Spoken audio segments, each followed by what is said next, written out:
Hello and good morning. Welcome, everyone. Um, my name is Bob Singh, and I'm here to talk a little bit about building a team that shares your vision. Folks, as some of you may have attended a series of the sessions, when I ran one studio, everything worked well because I was the system. My presence solved problems, my energy set the tone. But the moment when I crossed multiple studios, I learned something fast. Leadership isn't about being good at the craft, it's about building something that works when you're not in the room. And what I'm referring to here is building systems. So, like many of you, I started with spreadsheets or org charts, right? I think even before that, there was the love of art, love for students, and a vision of community. In the early days, culture felt very organic. Everyone is aligned because we were small and because I was everywhere. The energy transfusion was the key to success, just by vibing in a smaller team. But I did not notice that how much lived one, every decision kind of lived in my head. There were things that lived only in my head. Every standard, every decision, every expectation. None of it was written down. People followed me, not a system, but it worked only until I did. That can be a problem for the long term. You don't show up one day and everything is broken. So, so at first, speed covered a lot of flaws. I could make decisions instantly. I could correct issues on the spot. Relationships were strong. But what I didn't realize was all of that depended on my constant presence. So if you're high energy, team is high energy. If you're not, team is not. So when I didn't have documentation, that meant no continuity, no delegation, no growth. I was mistakenly exhausted for commitment. And the scariest part of it all was it all looked successful from the outside.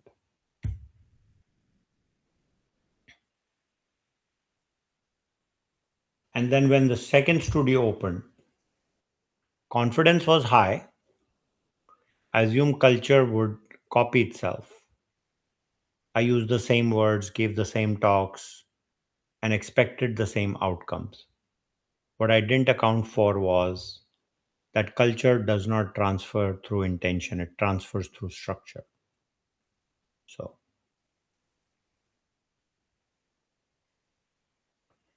this is where the cracks showed. Rules were interpreted differently, expectations felt inconsistent, parents started noticing, and suddenly I was spending my time explaining what should have been obvious. So,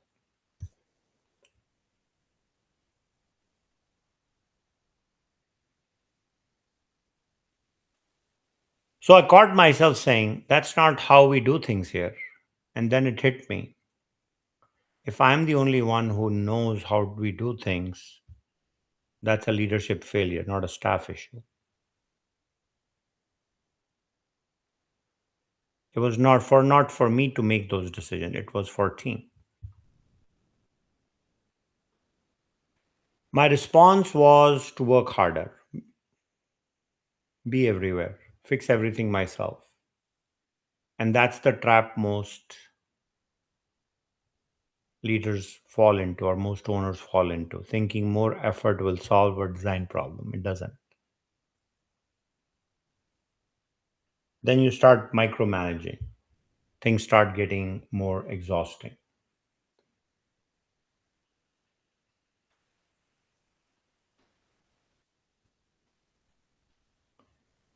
So, when a decision was made to open the third studio, either I had to decide either become a real leader or burn out entirely.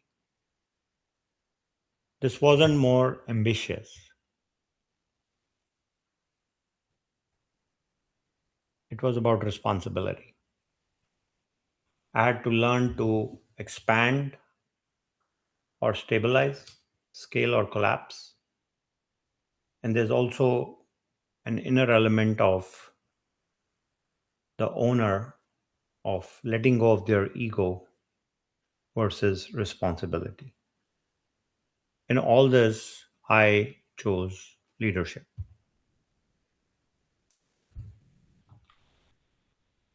So now we have three studios, three schedules, three teams, three cultures. And but how do we bring uniformity into all three?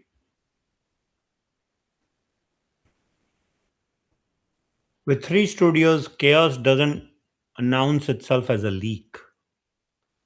It creeps through these factors: scheduling, staff frustration, inconsistent experiences, and suddenly everything felt fragile.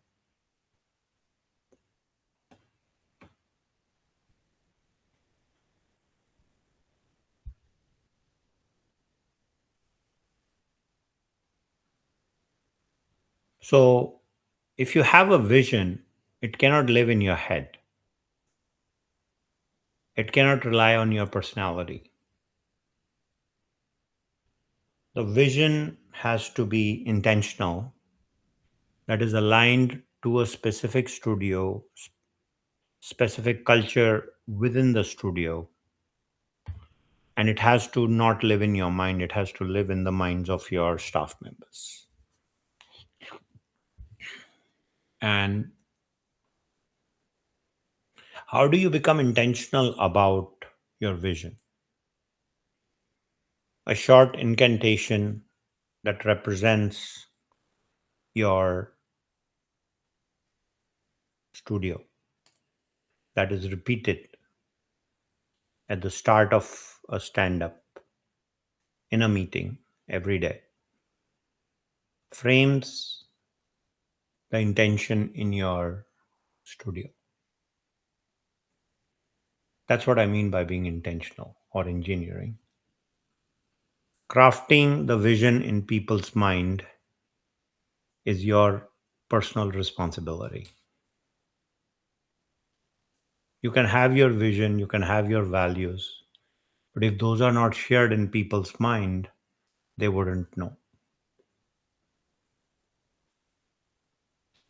So that's what we do.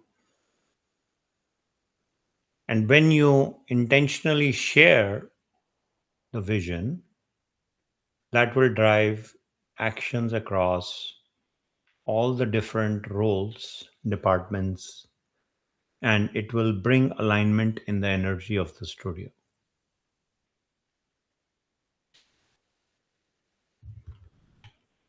After a vision is shared, that does not equate to values. You see, vision says where you are going. Values define how you behave and how you get there. This is non negotiable.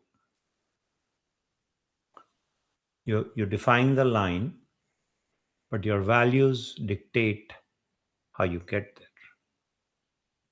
if you don't define them well at the outset, you may not like the shape of the vision you end up creating. So, values are very important. You have to eliminate ambiguity. Now, there are some things that are non negotiable that you must define. These are uncomfortable conversations to have, but necessary. What behavior is required of people? What ends up in a contract? What does excellence actually look like?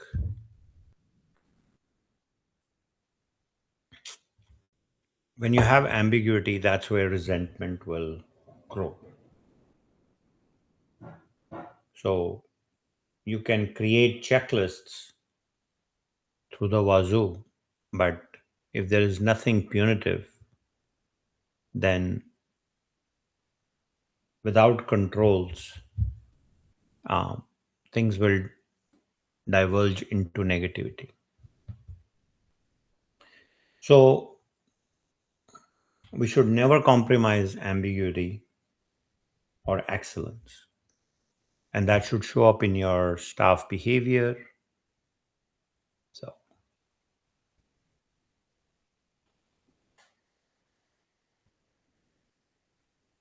so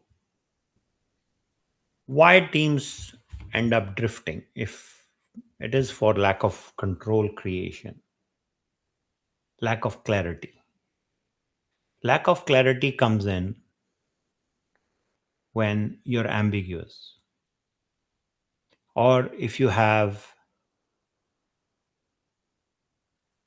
enforcement where that is not consistent. It softens.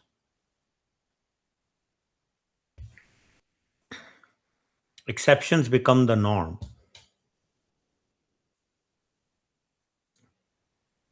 People showing up 5 minutes late. Uh, Everyone then has a special situation. And then if it's your tolerance to that that says, oh, it's okay, then that's what I'm talking about. It's these little things that matter. And yes, you could have been running a dance studio for 30 years, but basics need practice on a regular basis. So, so don't bend the rules. And when you have rules, follow them yourself. If you're teaching a class, show up on time. Don't be late because you're the owner, because students, customers are all the same. They're God sent.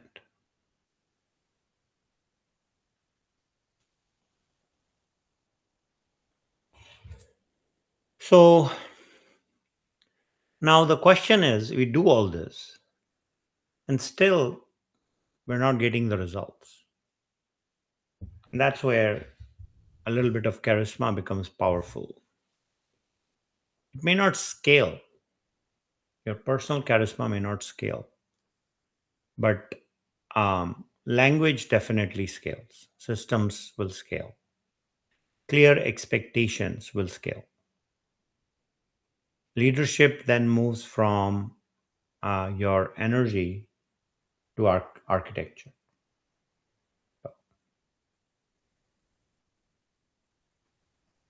And then this, your charisma, when it translates to systems and clear expectation, then scalability starts.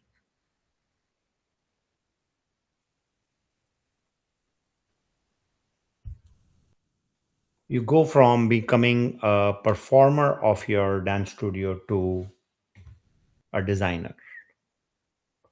This is the hardest identity shift for owners. You stop being the hero. You start becoming the designer. You build frameworks so others can succeed without you recusing them, without you rescuing them, excuse me. So you, from somebody that fixes, you become the architect. You try and become the manager multiplier. Instead of being present in every situation, you become the process. So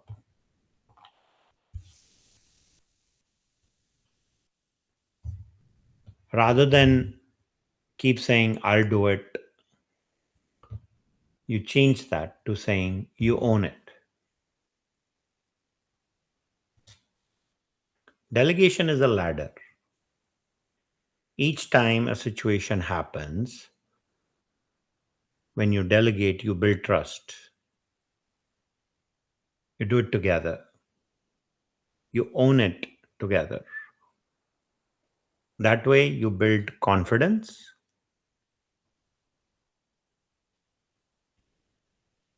and you build clarity.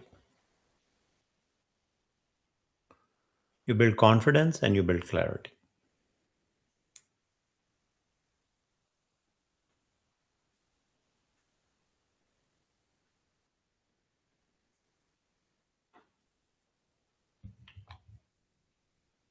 Now, how do most owners get stuck? They delegate task, but they want focus on the outcome. Okay, you go do that work, but how will the success of that work be measured? There's no conversation about that. Owners will avoid hard conversations like expectations.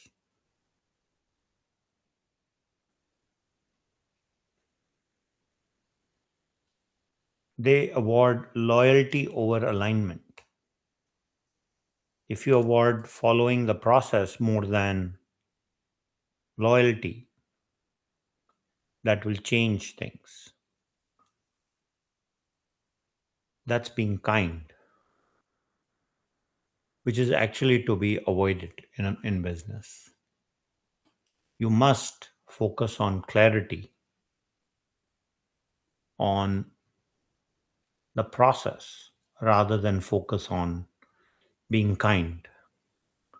Kindness is a gentle, natural human behavior that we all should have. But let's not forget that when a task is assigned, focusing on an outcome of how that task is achieved is important.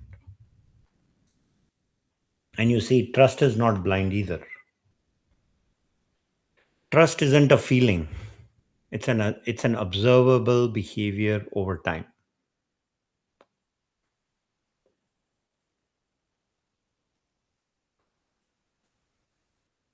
When you create systems, they instill trust in my mind. That's what led to scalability for us. That's when it becomes possible to manage without micromanaging. Trust happens with accountability. Holding yourself accountable first as a studio owner, then holding others accountable to those standards. And then trust also replaces control. This was the biggest element of growth for us. So, when expectations are clear and visible, conversations become calmer. You're not arguing about options, you're not arguing opinions, you're reviewing agreements. And system refinement over time makes for healthy relationships and healthy collegiality, if you will. So, for example, a system for scheduling that incorporates the schedules that teachers want, that handles the growth factor of the owner's desires, that handles quality level, that is an expectation of each parent, and uh, functionality or cadence between the three. All of that is brought with a system, a good scheduling system. So then things became less emotional. There were fewer surprises. And if there was an escalation, meaning teacher A doesn't show up, so teacher B took over. And they were working with themselves. Hey, I need to work 2 extra hours this day, or I can't show up this day because I have some personal conflict that I need to handle. And I don't even know about those things. And they're just run and managed. And I find out at the end of the month how many uh, times did a teacher not show up, and who covered for who, and what was the cost to me. But sometimes teachers have different pay rates. People work overtime. So then it becomes an objective conversation that, hey guys, my tolerance is overtime of, you know, $2,000 per month or whatever. If it goes beyond that, it's not manageable. It cuts into our profitability and profit sharing. So that's an example of a good system that is emotion free, fewer surprises, clear escalation paths, and having an objective conversation. Obviously, when you have systems and things are scalable, growth happens. Growth then doesn't depend on who speaks the loudest, right? Growth dependent is now dependent on structured, visible systems that are fair. And then when everyone sees a path forward, it's like you have created lanes and everyone stays in their lane, then progress is visible, feedback is normalized, and wins can be recognized. Until you don't have a system, and if you can't see that, right, then things are a bit chaotic. Not a bit chaotic, but a lot. So,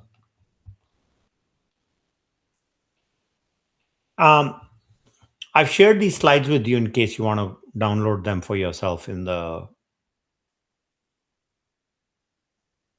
community. So, and please consider using them for your studios. Now you have to celebrate people. Not just people, but you also celebrate systems that are working. You see, everything is created by individuals. And if your delegation model is proper, when something fails, you ask your team members to fix it by creating a system, and then you reward the person. So, but if you are silent, that seems like a failure. Celebration isn't fluff. It's signaling what really matters.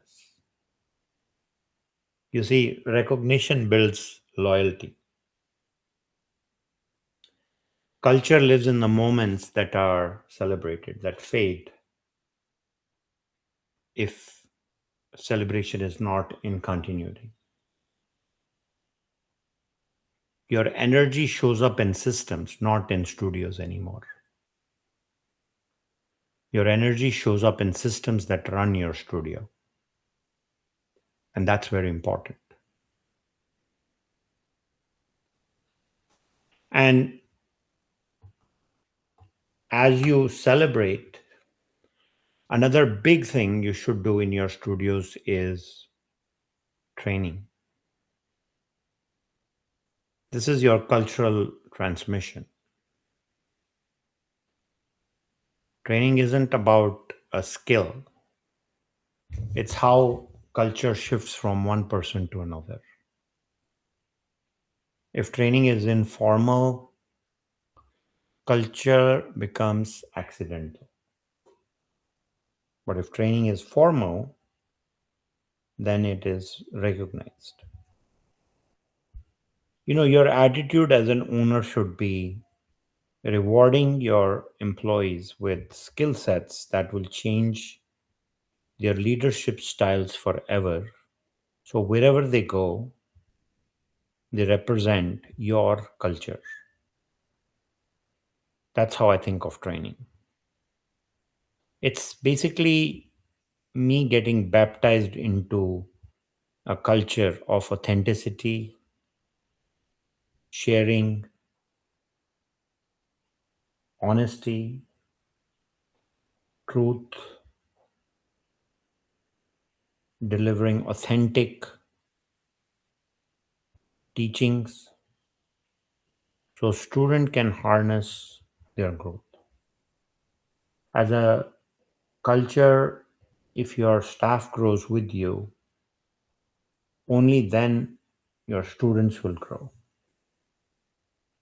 This kind of training helps retain your staff with you. They usually don't leave because you're thoughtful in your ongoing design. And when you are curating personalities over time, you are creating a subconscious relationship, not only with your community, but with your students, parents, and teachers. It's your energy emitting a bigger resonance or a higher resonance that emanates the culture of your dance studio. And you're not just running a dance studio, you're running persona creation through your dance studio. It's a big responsibility. You're not just teaching dance moves, it's what those dance moves emanate. It's what those dance moves emanate to the culture at the next level. So, sorry, that went too far, but I hope it was good. Tools don't replace you, they extend you. Like, for example, today's tools in usage of AI make for higher productivity. Tools hold memory, they enforce consistency and reduce emotional overload. That's why tools like CircleRAM.ai when they become a norm in your studio life, they help with lots of things. So bring the tools, whatever they are. It doesn't have to be what we provide, but whatever, wherever you need productivity, please bring that into your studio.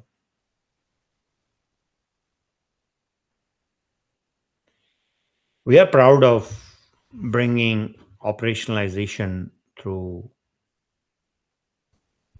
We take your leadership and we make it operational by tracking growth, creating schedules. Like we are now implementing AI with schedule creation with a prompt. So we can look at your history of schedule or what you want and help generate those schedules that are looking through almost 11 dimensions that are like revenue, teacher schedules, past history, classes that fill, classes that don't fill, and so on. And then we just come up with something that's visible, fair, and scalable.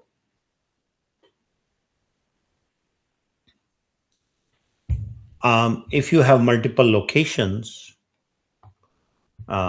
they you should have same standards but different personalities. And if you have been operating with one studio for say 5 to 7 years, and if you have not yet opened another studio, something is wrong. And this it's directly related to your growth wants. You should be able to operationalize and move on to opening newer studios very quickly. You should have local leadership, but the value should be global across your studios. You should have autonomy with guardrails because people have to make decisions locally. You can't penalize people because you give someone responsibility, but then you don't allow them to um, take action, right?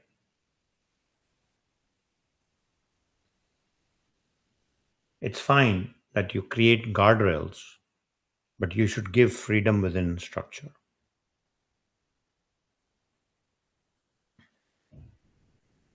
So once these systems showed up, clear conversations, fewer emergencies, stronger personas in leadership, and breathing room for more growth or things that I wanted to do.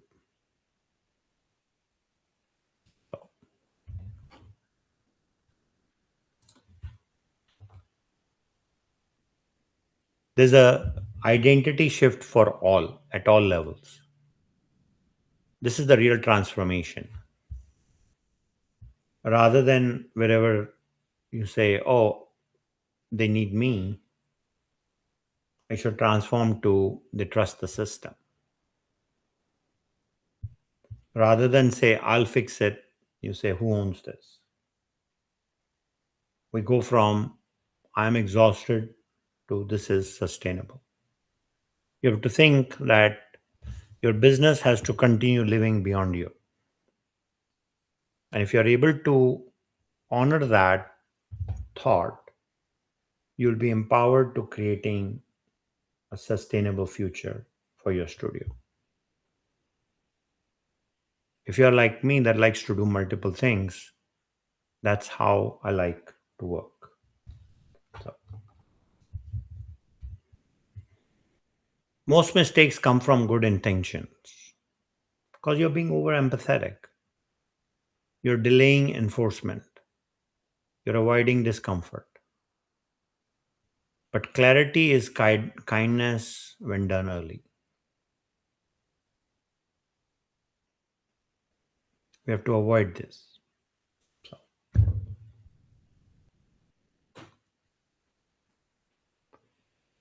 and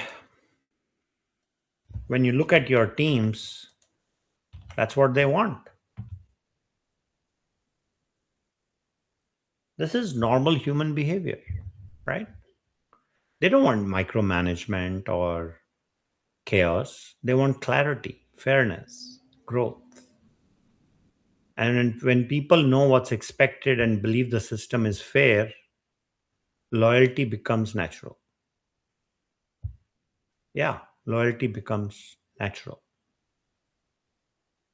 Now, um, whatever vision you come up with should fit in one sentence. It should fit in one sentence. And you should be able to share it with your team. And if the vision is new, it needs to become an incantation that appears in a stand-up meeting every day, or if your staff members show up twice a day and you're there, it should at least appear as an incantation for 21 to 31 days. Because that's what it takes for the vision to become permanent memory. It has to be embodied. So, when vision is shared, turnover doesn't destroy the culture. The studio stops becoming fragile and studio becomes more resilient because the vision lives in more than one place. One person is the backup of the other. You understand how that works, right? People have to look out for each other. It's much like a family. Families stay together because they have this inherent vision of being together. Selfishness disappears and it appears when most needed.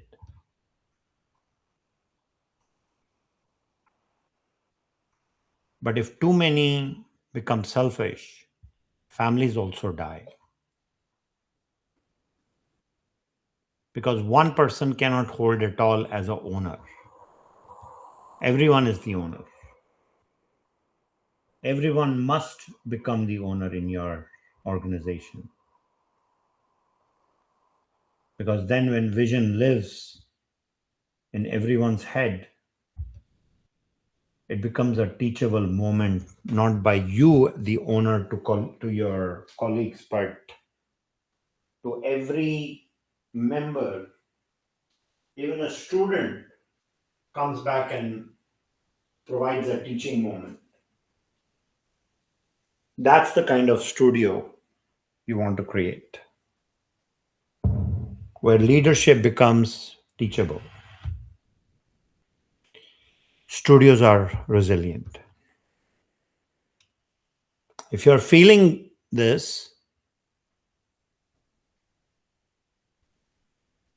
if any of these feels uncomfortable, uncomfortable, sorry, I'm losing my words here. If any of this feels uncomfortably familiar, I think it's a good thing. That's not failure, then that's growth. It means your studio outgrew the vision of leadership that got you here.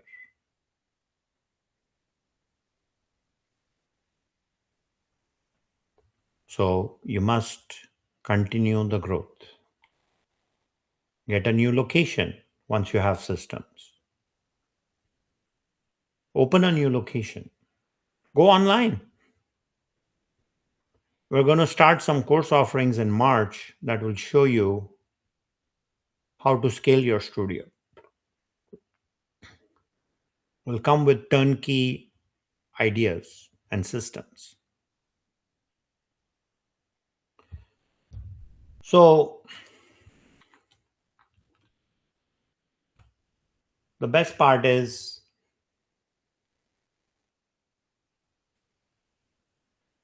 when you have some familiarity with that sounds like failure, then it becomes an indication that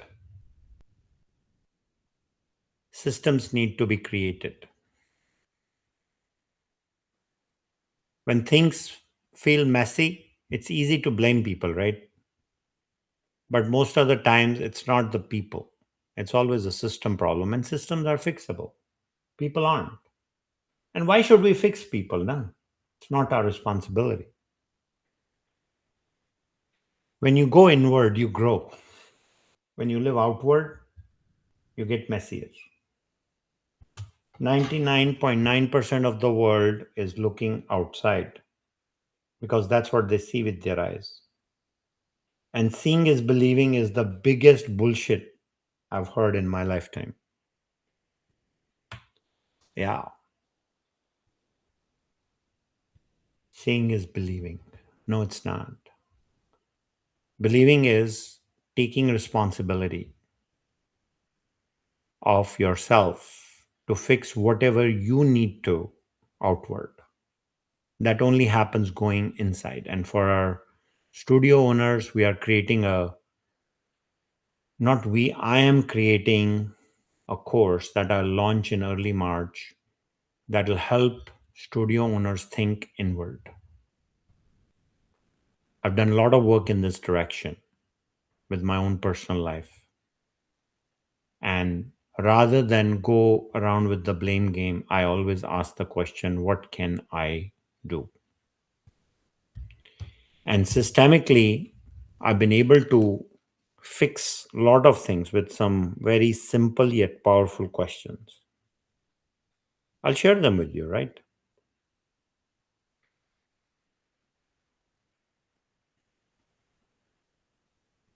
So here's a powerful question. What is true receiving mean for me every day? You know how we give up on gifts from life and we say, I don't deserve it sometimes? So, asking this question, what is true receiving for me every day? And then another question, if you write this down, what would it take me to create something so successful that is beyond everyone's reality? What would it take for me to create something so successful that is beyond everyone's reality? And then finally, another tool that I've used for a long time is what would it take me to know, be, perceive, and receive everything with total ease? You see, these tools don't work when you're looking at a dog barking or taking a shit or someone is eating their food or you're looking outward. You can only answer these questions when you're thinking inward. And you can't see any of this, you feel it.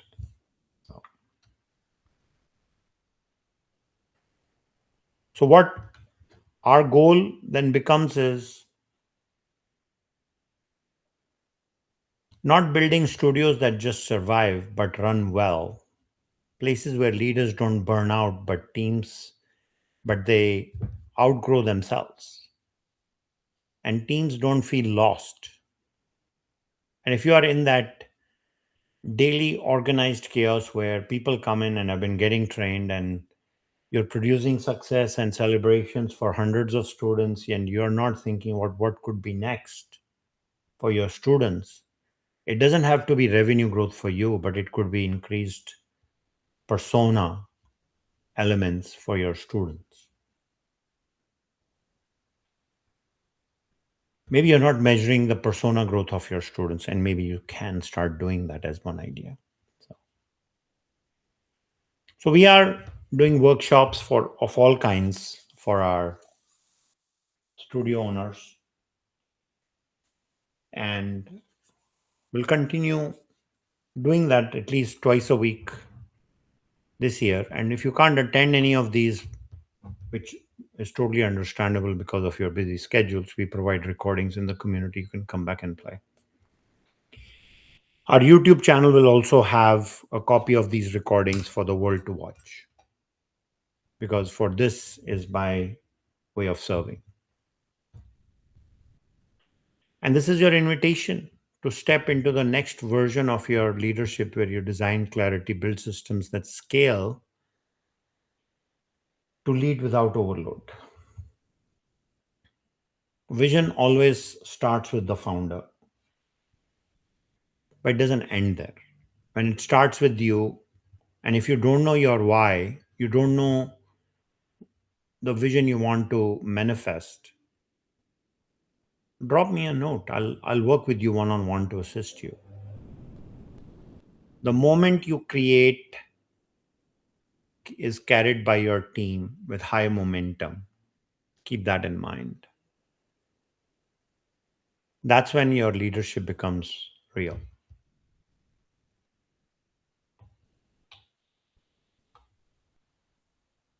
It's not about control or exhaustion. It's a reflection of your values when you're not there. But when your value is lived, you're closer to your studio than you think. And you're also closer to the leadership you want to manifest. Thank you for listening today, everyone. If you have any questions, please let me know. I'll stick around. Otherwise, it has been fun having you. And I'll see you guys in the next session tomorrow. Actually, And I think our topic tomorrow is um, building the expansion, planning for growth. So if you've had a successful studio for a while and you want to grow it more, tomorrow's session will be really useful. Have a wonderful Sunday. God bless.